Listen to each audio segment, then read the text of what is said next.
ESPN Radio. Facebook, Twitter, Instagram. It's all at Drew Duncan 83. Facebook, Twitter, and Instagram is at 995 ESPN.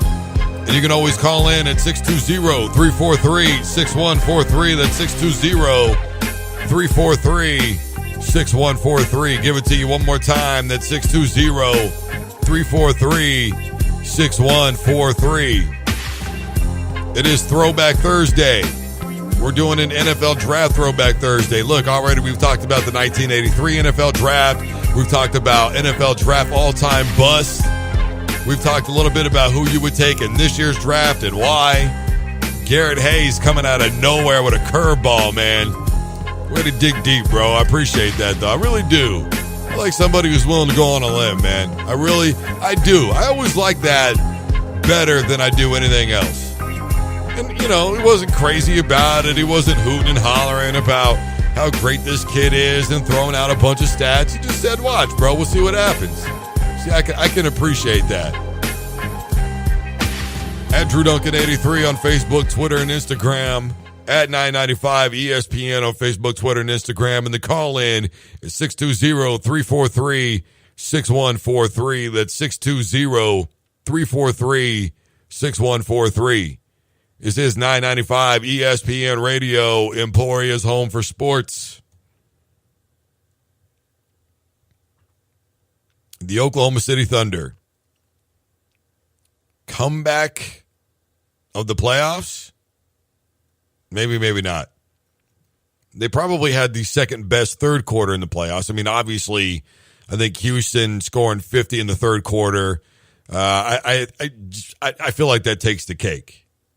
Now, I will say this, potentially the grittiest performance. I mean, and that's going to rival the Indiana Pacers at this juncture with what they've been able to do. I mean, they've been down in a couple of games, and it's like LeBron James said last night, they don't quit.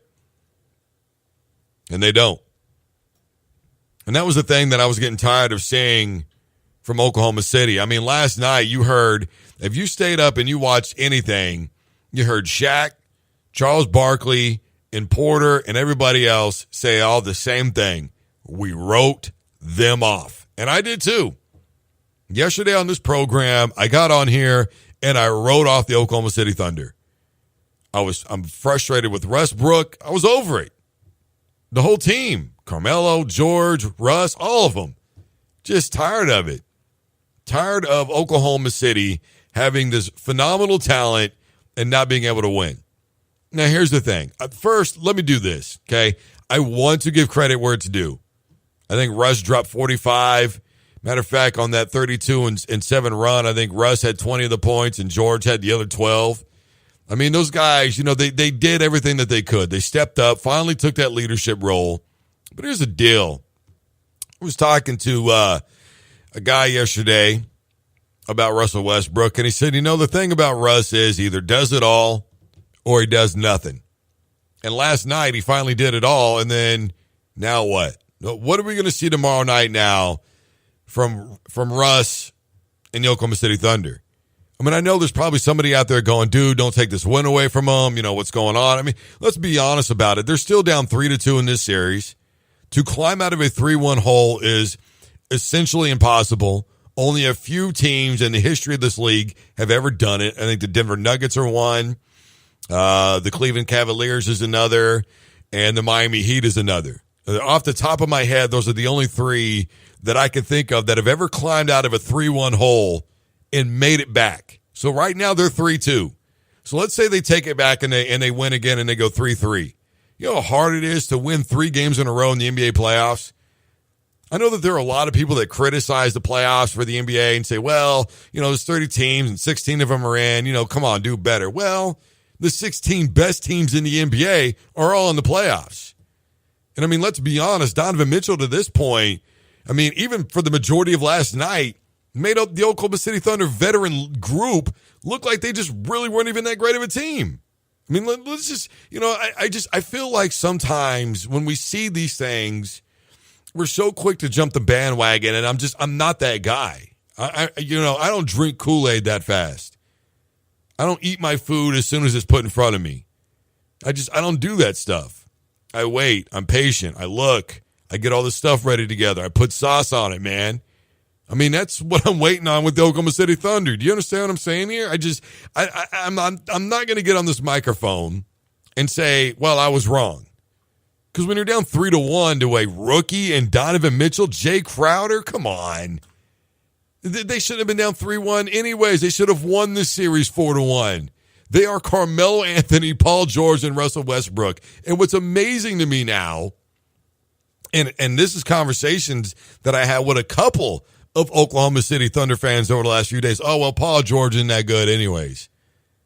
Really?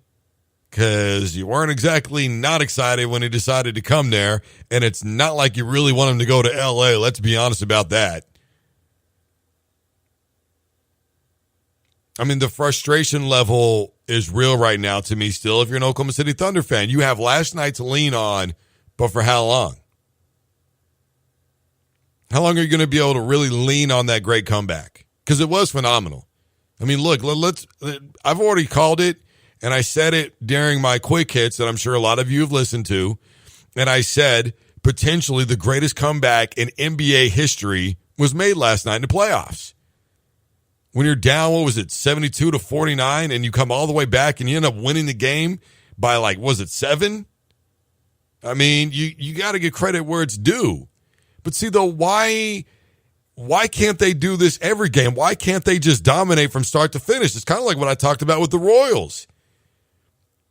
There's no reason for the Thunder to be down at all, especially by that margin, to a team like the Utah Jazz. I don't see where anybody can justify that. Well, Andrew, you just said that the best teams are all in the playoffs. They are. But let's also be very honest. There are teams that separate themselves far and away from others, too. I'm not saying that anybody's unbeatable because I don't believe that. I don't believe that for a second. I don't think that Golden State is unbeatable. I don't think Houston is unbeatable. Everybody's beatable. That's all. I mean, that's a point-blank situation, but come on. Let's just be honest. Again, I feel like for whatever reason, I have to keep reiterating this because I think that maybe I'm not expressing correctly just how good this roster should be on paper for the Thunder.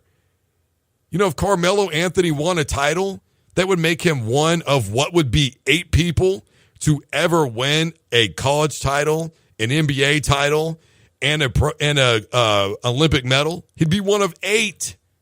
He'd be in company with Michael Jordan, Magic Johnson. He'd be in company with those caliber of guys. Think about that for a minute. Paul George, the size, the athleticism, the ability to shoot from anywhere on the court, the ability to rebound, to pass, all the things, the intangibles, come on. The physicality, a guy like him, Russell Westbrook, the intensity, the passion, the sheer energy that nobody on planet Earth knows where that guy gets it from. And you're going to tell me that those 3 guys combined can't figure out a way to be better than what they've been. Last night was an example of who they should have been all along. Because to go on a run like that tells me that you should have never been down in that game in the first place. It should have never come to that point. But for whatever reason, it did. And I just don't understand how or why. And, you know, I do. As a matter of fact, actually, I do. I've talked about it before. There's no continuity, the individualism on that team. Come on, man. Everybody knows watching Russell that he's a ball hog. Well, the assists, those assists are just because. That's it. He's like, I don't feel like taking a shot, you know? That's where a lot of that is. Paul George has been the same way. He's been a ball hog. That was a big problem for a good majority of the game last night. You know, Carmelo, forget about that. A kid, spot shooter galore now, and he can't even do that anymore. It's getting frustrating to watch Melo. One of the most underrated and underappreciated players of all time has an opportunity to prove to everybody who he really is and who I say he's been all along, and he can't even fulfill that need. Fulfill that. He just, he can't even look average. It's amazing. I don't see where Oklahoma City comes back to win this series. And even if they do, how much further do they legitimately go? I mean, didn't anybody see what Houston did in the first round? Especially in the third quarter? Like I've been saying all along, the third quarter is going to be the telltale of how pretty much every game is going to get decided, and it has been that. And last night was a perfect example. A couple of games ago with Houston and Minnesota, that was a perfect example when Houston ran up 50 on them. How many teams have gone into the halftime with the lead, but were unable to produce in the third quarter? Look at what Indiana did last night in the third quarter. It's one of the most important quarters in all of basketball, and there's a lot of reasons for that. But the two simple answers are this. Number one, it's a new ball game basically in basketball. Because even though you may have played poorly in the first half, the thing that separates basketball from almost any other sport in the world is that you are going to get a lot more possessions. You can create those opportunities on your own with steals, with rebounds, and all kinds of other things. We're going to go to the phone lines here at 620-343-6143. You're live on 99.5 ESPN Radio. This is the Full Court Press. Who am I talking to? Yo, it's Skyler, bro. What's going on? Hey, how you doing, Skyler, man? What's on your mind? Man, I just turned you on, and I hear you comparing Carmelo Anthony to Michael Jordan. No, I didn't compare. Oh, whoa, Skyler. Let's slow down for a moment. What I said was, and I was very clear about this, is that if Carmelo Anthony won an NBA title, he would be in company with guys like Michael Jordan and Magic Johnson. And there's only 7 people at this juncture that have won an NBA title, an Olympic medal, and a college title. There's only 7 players in history that have ever done that. And if Melo were to do it, he would become number 8. That's exactly what I said. But that's probably never going to happen. What? And so why won't it happen? Carmelo's not going to get a title this year and probably never ever. Carmelo Anthony has one of the worst playoff records as a starter of all time. And just for quick note, how well has Russell Westbrook done in the playoffs without Kevin Durant? I'm not saying Russ is any better. Okay. Russ has averaged a triple-double, though. Well, Season, or a couple seasons. That's great. That's great. He's got a lot of numbers to show how great that he is. And again, and I've said over and over again on this program that Russell Westbrook is easily one of the best players in the world. And we all know the physicality. We all know that he's got the intensity. We all know that he can score from anywhere on the floor. He can play defense. But the problem is, though, is he doesn't seem to me that he's the guy that can lead his team to get to that next point. And that's what a Michael Jordan was. That's what a LeBron James is. That's what a Kobe was. I mean, at some point, don't we have to stop apologizing for Russell? We're not even talking about Russell. I was talking about Carmelo. So Last time I came on talking about Carmelo, we started talking about Dan Marino. Okay, Skyler. I'm talking about Carmelo. So really quick, one question for you really fast. What team does Carmelo Anthony play on? Oklahoma City Thunder. And they have who on that team that we know is a star player but has done really bad without KD? Russell Westbrook. So that means that if Carmelo doesn't get a title, then it's not necessarily all 100% his fault then. Would I be correct to say that? I'll give that to you. All right then, Skyler. Anything else you want to say real quick before I let you go? That's all I got, man. Thanks for the time. Absolutely. Thank you for the call. Skyler calling in. Thanks for the call, Skyler. I didn't know that I would hear back from Skyler, and I'm glad that he did call back. Skyler likes to get intense. There's nothing wrong with that. I can appreciate intensity because Russell Westbrook has that. See, the passion is the same. The passion really is the same. You love a certain team. You've got a passionate opinion about people. Hey, you know, that's fine. I don't take issue with it. It's okay to oppose or be the antithesis of what I think. I don't have anything against it. But to say that Carmelo Anthony's never going to get a title, knowing the team that he plays on and some of the other guys that he's playing with, to me, that's got to tell you all you know. Look, when he was in Denver, we all miss that Carmelo Anthony. There's not a single one of us that doesn't miss Denver Nugget Carmelo. Everybody talks about Hoodie Melo. Dude, braided Carmelo was the guy. Braided Melo. As soon as he went to the fade, that's when everything stopped, man. And by the way, he did a lot better with the Knicks than people give him credit for. Did take that team to the playoffs, and they were not very good.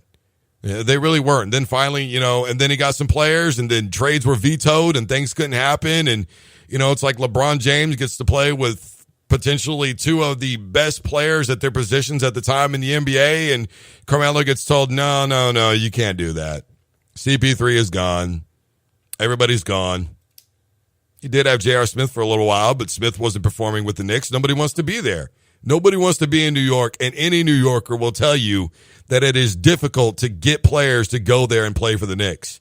I have had umpteen journalists on my program back when I was in Wichita who were from the East Coast, and they all said the same thing across the board. Nobody wants to play for the Knicks right now. That is a real deal. There are a lot of guys who are just taking deals. Look at what happened with Kristaps Porzingis. He didn't even show up to meetings in the offseason. Most people didn't even think he would be there. It is a bad situation in New York, and so to just get on top of Melo's head and say that it's all him, when they win, it's the team. When they lose, it's all Melo's fault, and he said that himself, and I can't, agree more. And I do want to reiterate one more time that I did not compare Carmelo Anthony to Michael Jordan. It did not happen. It did not happen. What I said is if Melo won a title in the NBA, then he would be the 8th player in history to win a medal, a collegiate title, and an NBA title. And one of the guys' names who I dropped who's done that is Michael Jordan, which tells you exactly how difficult it is to achieve that kind of goal. I think that's saying it all. This is the Full Court Press. I am your host, Drew Duncan. We're live on 99.5 ESPN Radio. Facebook, Twitter, and Instagram is all at Drew Duncan 83. You can always call in at 620-343-6143. That's 620-343-6143. For the record, Skylar, the last time you called and we ended up talking about Dan Marino, you brought that up. Well, I mean, I did. I asked the question. I tried to make the comparison, but it is what it is. Skylar's got a lot of passion, and I can appreciate that. 620-343-6143 is the number. Facebook, Twitter, and Instagram is all at Drew Duncan 83. Additionally, at 995 ESPN on Facebook, Twitter, and Instagram as well. We're going to take a quick break. When we come back on the flip side, we've got more NBA to discuss. Later on, we got the Kansas City Royals. We've got Emporia happenings to talk about. We'll be back right after this. Don't you dare touch that dial.